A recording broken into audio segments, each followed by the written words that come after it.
Hey guys, Deathy here. Today, I wanted to talk about a subject that I get asked very often during my streams.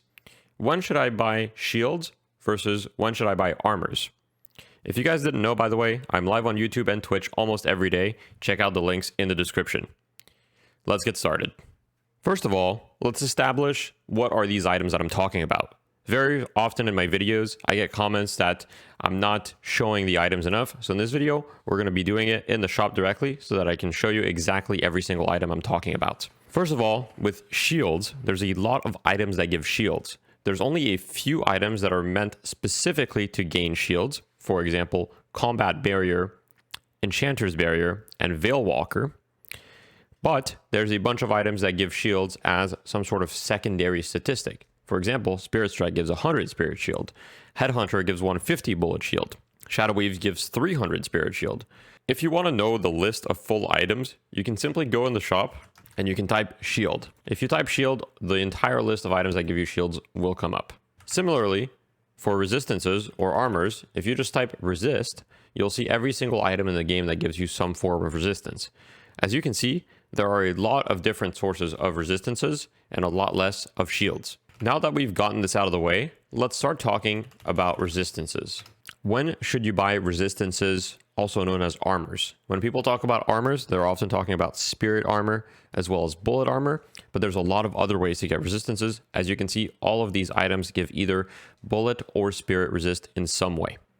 With armors, the more health you have, the more effective they are. This means that they are always going to be better later in the game. Usually buying armors early on is not that impactful because let's say you're reducing bullet damage by 20%, but you only have 1000 health. That's effectively going to give you 200 extra HP to tank bullet damage. However, that's not that much. If it's late game and you have 2500 health, all of a sudden you're going to be gaining 500 effective HP. When I'm talking about effective HP, it's just the concept of how much damage you need to take before you die. When you have armors, your effective HP is higher. Since armors make your effective HP higher, they also synergize very well with leech or health regen items. For example, if I have the item leech, I would much prefer be tankier with armors than with shields because I can simply leech life back, but I cannot leech shields back. The main downside of armors is that they tend to be worse early on, meaning you're not going to hit a power spike as early if you buy armors. This is why if you watch high level players, most of the time they will be skipping armors until about 20 to 25 minutes in the game. This is of course situational, and there are games where you're going to want to buy armors earlier depending on the situation, but you'll see this happen a lot. Barriers and shields tend to have a bigger impact early on. The reason for that is that they are not affected by resistances. They give you just a lot of health. For example, if you look at Enchanter's Barrier, for a total of 1250 souls, you'll get 14% base health, just like any other 1250 vitality item, but you'll also gain 300 spirit shield health. If you want to gain a similar amount of health, but not as shield, the item you'd have to buy is Fortitude, which is a 3000 soul item. The specific barrier items, Combat Barrier and Enchanter's Barrier, both give significant offensive bonuses as well. Combat Barrier gives you 28% weapon damage while you're shielded and 8% fire rate while shielded. This was buffed in the most recent patch. Similarly, Enchanter's Barrier gives you 20 spirit power while you're shielded, as well as 8% cooldown reduction. This means that not only do the barrier items give you a ton of health, but they also give you about the value of 1250 souls of either an orange item or a purple item, depending on combat or Enchanter's Barrier. One of the things you need to know about barriers is that if I go to this tower here, get my barrier depleted, you see it shows a cooldown right here of 57 seconds. When your shields go down, it takes 60 seconds for them to replenish. If your shields only go down partly, they regenerate much quicker. I believe it's around 15 to 20 seconds for them to regenerate without taking damage. As I've mentioned previously, but I just want to make this very clear, resistances do not apply to shields.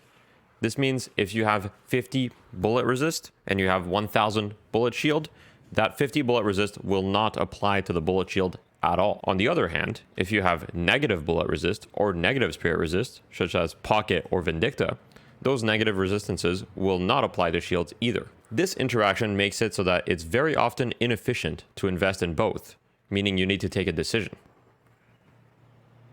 Another important factor to barriers is because of the way they regenerate, you'll need Veilwalker for them to be a consistent defensive layer. Veilwalker allows you to refresh your bullet and spirit shields every 17 seconds. As you can see here, I've fully depleted my bullet shield. If I go through this veil right here, Veilwalker will regenerate it over a couple of seconds. This is what it looks like.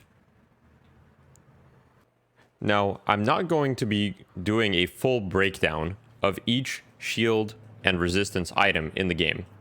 However, one thing that I'm going to say is that resistances tend to be on a lot more items, and therefore you tend to build them a lot easier throughout the game.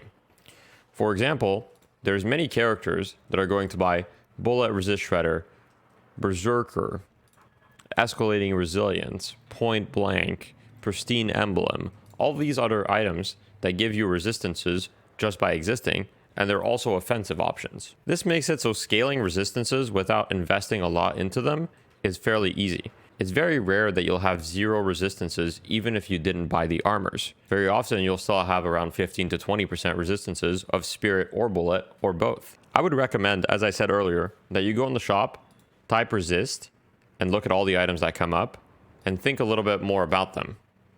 For example, did you know that Mystic Reach gives you 5% spirit resist? And that Restorative Shot gives you 7% bullet resist? With just these 2 items, you can already have some resistances without investing almost anything. Similarly for shields, there are a lot of 500 items that give shields in the laning stage that you don't need to invest on and that you're going to be buying anyway. All of these 500 items are extremely common in the laning stage, and they're all very strong in the current meta, meaning you're almost always going to have a small amount of shields in your game, regardless of whether you invest into it or not. Let's talk about when you should be buying shields versus when you should be buying armors. This is a very playstyle dependent decision.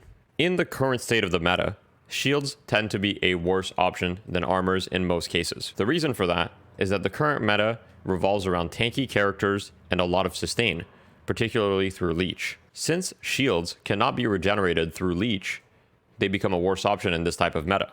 As I've mentioned before, a lot of items you're buying anyway are going to scale your resistances, which makes shields worse because they don't benefit from those resistances. However, this doesn't mean that shield items are bad. They give you an insane power spike for the price. As I've said before, Combat Barrier and Enchanter's Barrier, despite being 1250 soul items, actually give you the value of what feels like 2 1250 soul items in one, as long as you have a shield active. They have conditional bonuses that are only available while you are shielded. This means that you need to be shielded all the time ideally, which means that you need to buy Veilwalker, because it's the only way to be consistently shielded most of the time. However, as soon as a fight breaks out, you're most likely going to lose your shields within 10 seconds of the fight, unless you're a backliner or unless the fight was an easy one. Overall, I'd say right now, there are a few characters that like shield builds. For example, Warden. I'm a big fan of the Veilwalker double shield build on Warden, particularly because his 2 already gives him a spirit shield, so it makes sense to me to invest more into the shields with him. But for the most part, most characters right now are going to be better off with armor builds.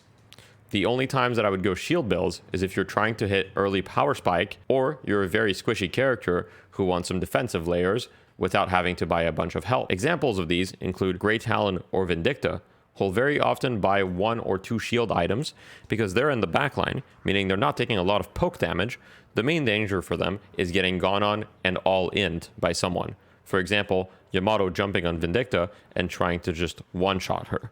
In those situations, Enchanter's Barrier or Combat Barrier are both very strong because they give you the most health for your money without having to invest into resistances. One thing I want to clarify is that there are certain shield items that follow a slightly different logic. These items are Reactive Barrier, Divine Barrier, and Magic Carpet. These give you shields situationally. I should mention Diviner's Kevlar is also in that category. Items that give you shields situationally allow you to be tankier for a short period of time, which is generally linked to some sort of ability or item. I would say that if you go these items, you don't have to necessarily be invested in shields, making these items good for all sorts of different situations. Reactive Barrier and Divine Barrier are good if you're having issues getting committed on very heavily and them using all their abilities on you. Magic Carpet is one of the best escape tools in the game right now, and Diviner's Kevlar is really good on characters that want to use their ultimate to go in, for example, Pocket, as it gives them 1400 health for a period of time, as well as Spirit Power.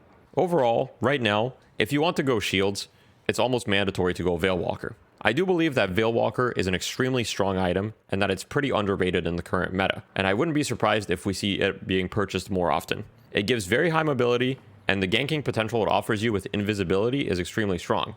If you guys did not know, Veilwalker invisibility also makes your footsteps completely silent. In this game, sound is fairly important, so being able to be silent for 4 seconds is quite strong. Sorry, it's actually 5 seconds. If the meta changes, I would expect barrier items to be bought more often. I hope this video was helpful, and if it was, please leave a like and subscribe. It really helps out. I'll see you next time.